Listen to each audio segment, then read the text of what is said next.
Ora viva, saudações a todos os internautas de todo o belo Moçambique e pelo mundo. Neste vídeo vou reagir ao encontro que houve ontem, dia 11 de novembro do corrente ano 2024, entre o Partido Podemos, este partido que está a suportar o candidato presidencial, o engenheiro Venâncio Mondlane, nestas eleições, e o Conselho Constitucional, este que é o órgão máximo que valida as eleições. Vamos analisar junto pontos positivos, pontos negativos e também, se puder, vão responder aí nos comentários a essas minhas duas questões. Será que o Conselho Constitucional poderá fazer o que é certo, neste caso a verdade eleitoral, que é a vontade do povo? Será que este encontro poderá surtir algum efeito positivo? Meus amigos, neste vídeo vocês vão ouvir algumas verdades que irão vos surpreender muito. Caso és novo no canal, não me conheces já, meu nome é Paulo. Para me ajudar, uma coisa muito simples: deixa um like e se inscreva no canal. Bem, meus amigos, primeiro vamos ouvir o que o Conselho Constitucional tem a dizer sobre essas eleições. Será que irão validar essas eleições ou não irão validar essas eleições? E se por acaso validar essas eleições, qual é o método que o Conselho Constitucional poderá usar? Vão usar atas editais do Conselho Nacional das Eleições, que suspeita-se de muita fraude eleitoral? Ou vão usar atas editais vindo dos partidos políticos? Um dos partidos políticos que fazem parte da oposição é o Partido Podemos, né? Que trouxe mais de 300 quilos de atas editais. Vamos ouvir o que a dona Lúcia Ribeiro, que é presidente do Conselho Constitucional, tem a dizer. Depois vamos ouvir o que o Partido Podemos em resposta disse. Mas já adianto dizer para vocês que gostei da posição do Partido Podemos, principalmente do Dinis Tivani.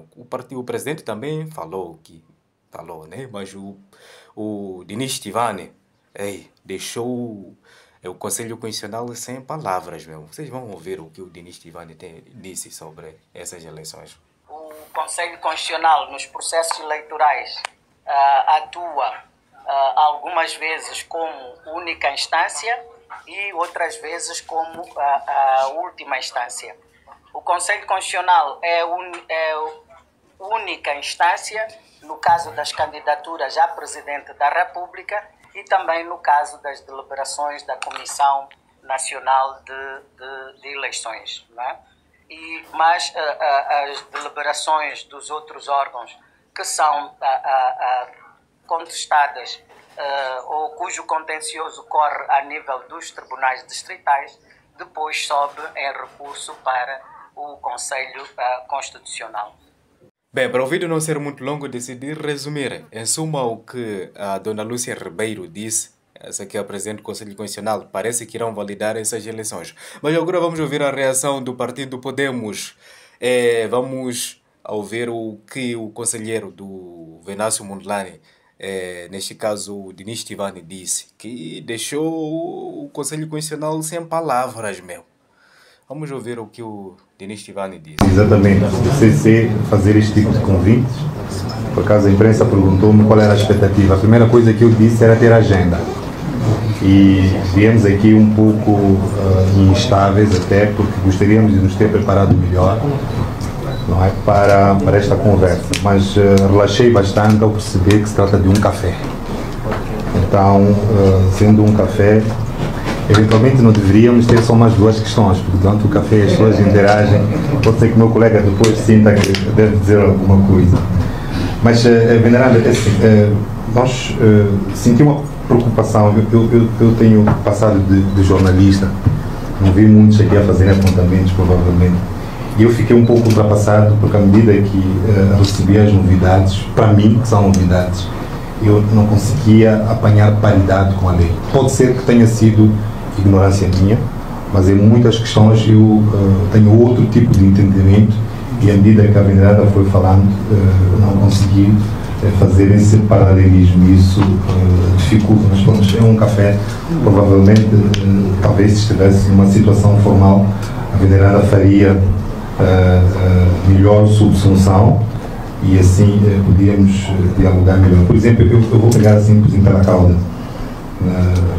A venerada faz aqui um comentário em relação à preocupação do Dr. Furquinho com esta questão da transparência, porque é nosso sentimento que, ao nível das várias instâncias, estamos a falar da CNE, nas mesas, puramente intermédio, depois provincial e nacional, há sempre a presença dos representantes dos partidos e dos candidatos. Parece-nos que também é outra questão que eu não vi plasmada na sua intervenção, que era perceber que base legal tem o CC para estar a fazer contagem de votos. A nós nos parece que é uma função da CNE e STAI.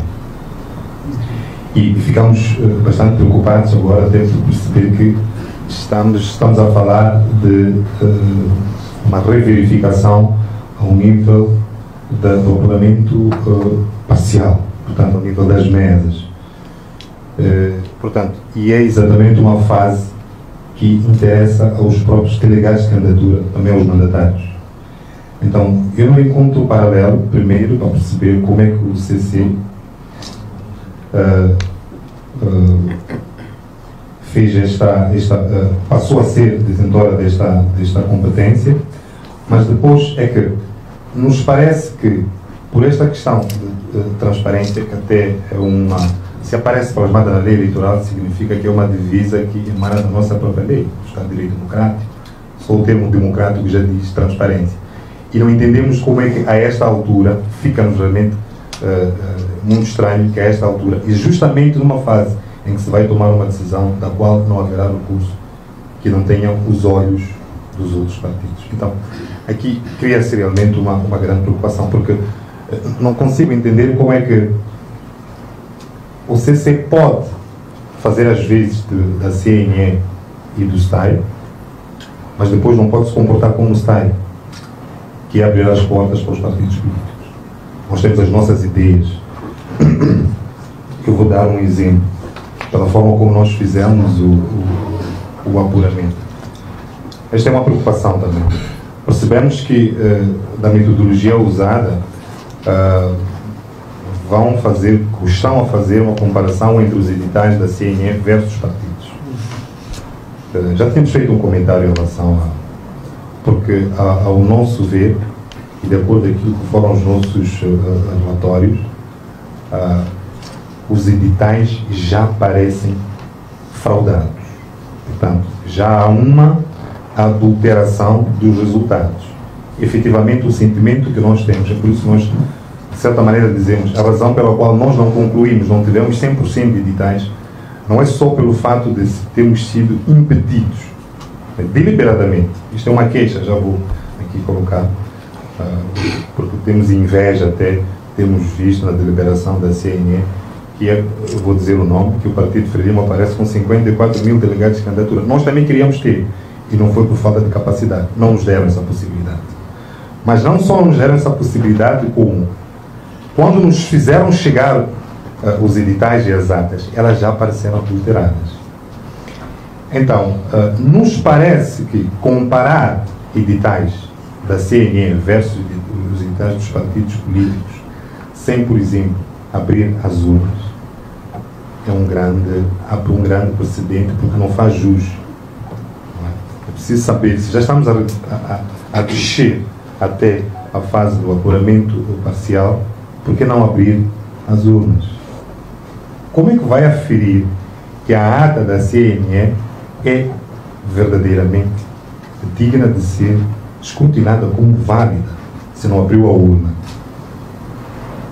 Então, estas questões, logo à partida, podiam ter sido sanadas ou discutidas ao nível desse mini congresso que seria CC, CNE, que é uma das partes interessadas, mas os partidos, eventualmente. Podíamos fazer uma espécie de um checklist. Não é? É uma questão de transparência, até porque, vou pegar aqui a deixa do Dr. Forquilha em relação à crise pós-eleitoral que nós vivemos. Não é? Os órgãos jurisdicionais também contribuem para a pacificação, não é, do país. Então, até porque hoje a própria veneranda disse que esperamos encontrar a verdade eleitoral.